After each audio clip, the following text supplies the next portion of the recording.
I want to welcome you to the Ask Jeff YouTube channel. Here's today's question.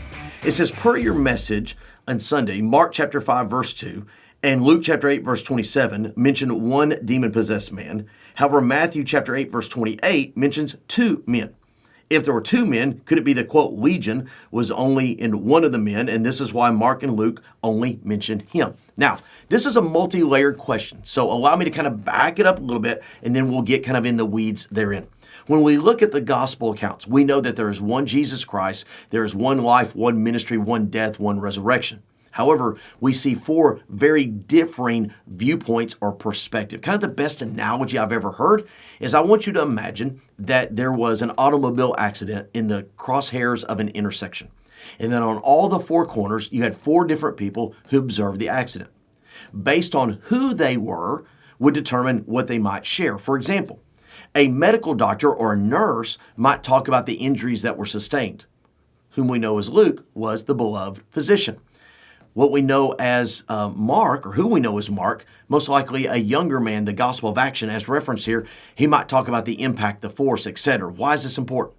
Because in Matthew was a tax collector. He was into the details. He was into the minutia therein, and he has this wonderful habit of telling us the number of people, but not necessarily their names. For example, when Bartimaeus was healed on the road to Jerusalem, Matthew talks about that there were multiple people on the road, but Mark only tells us the name of Bartimaeus. Here in the Gospel of Mark chapter 5, we see this demon-possessed man. However, in Matthew, it mentions several of them. The thing that I love about the Gospel of Mark is that even though it's a gospel of fast pace, he tends to focus in on a story. He focuses in on one person, whereas Matthew, the accountant, is basically saying, man, there were two guys that were delivered. There were two guys that were healed. Now, let's go back to that automobile analogy. You had an automobile accident involving two cars, and both had multiple person families in them.